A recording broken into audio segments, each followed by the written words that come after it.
Welcome to the Black Gods podcast. Today we are speaking about the Divine Mother, about the feminine aspect of God, about why the world is suffering the way it is, and why now, more than ever, the world needs the mother to return. This is not a conversation about gender. This is not a conversation about men versus women.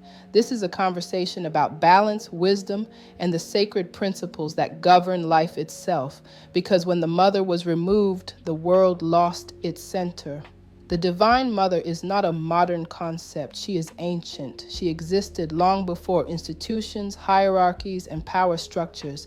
She existed in the understanding that life is sacred, that the earth is alive, and that all beings are interconnected. The Mother represents unity. She represents nurture.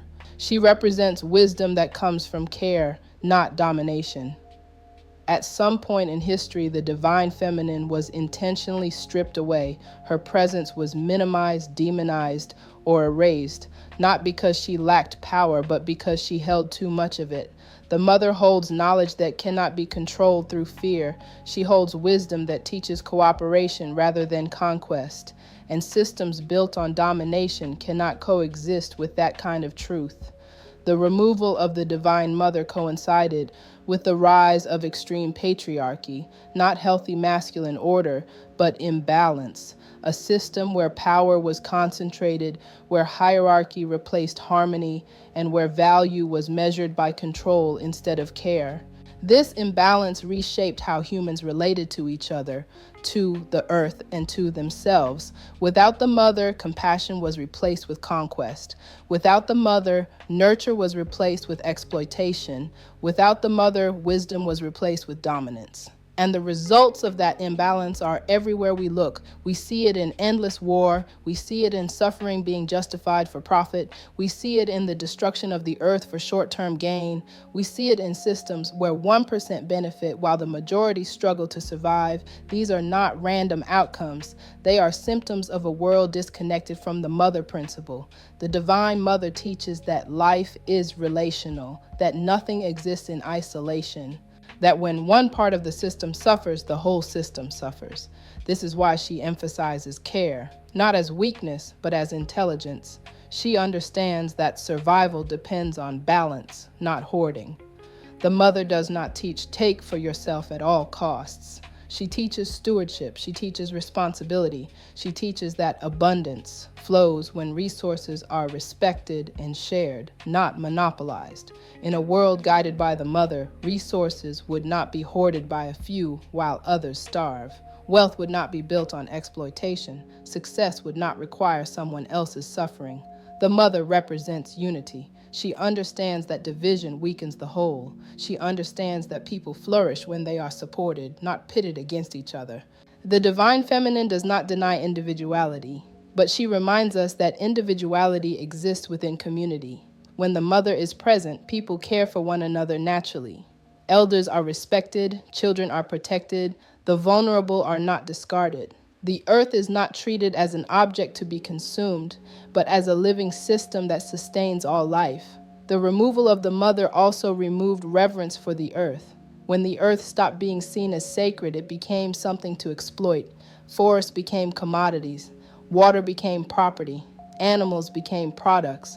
The mother teaches that the earth is not separate from us. It is part of us.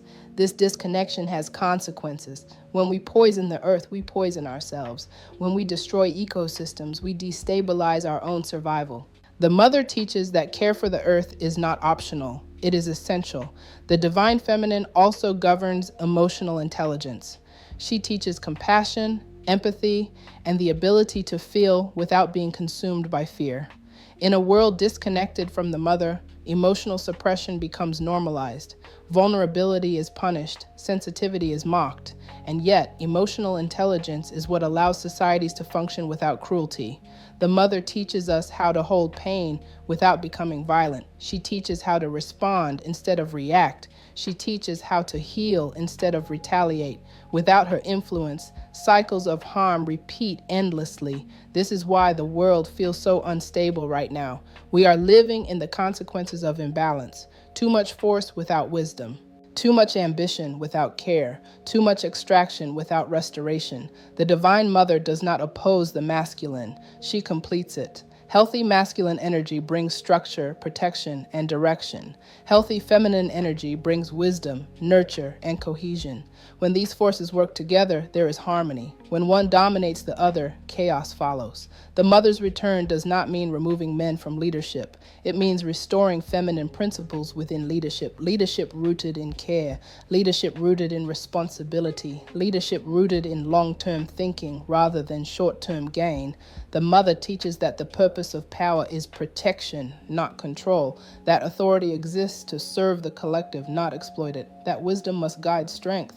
In a world aligned with the Divine Mother, people would not be reduced to labor units. Human life would not be disposable. Health would not be sacrificed for profit.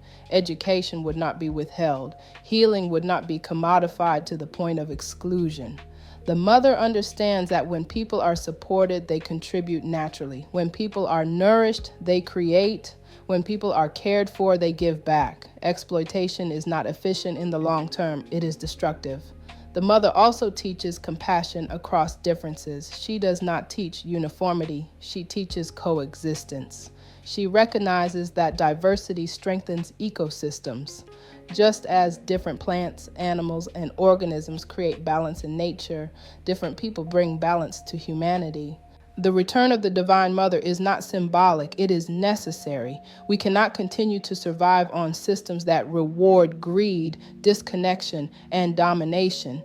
The world is asking for a different way, and that way is rooted in the mother. We see this call emerging everywhere. People longing for community, people seeking healing instead of endless competition, people questioning systems that prioritize profit over life.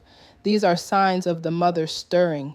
The mother calls us back to responsibility, to care for one another, to care for the earth, to recognize that freedom does not come from isolation, but from mutual support. She teaches that love is not passive, love is active, love protects, love sets boundaries.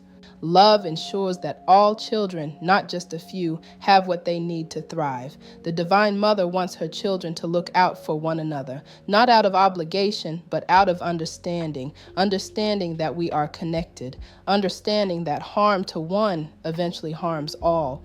This world does not need more domination. It needs restoration. It needs balance. It needs wisdom that values life over power.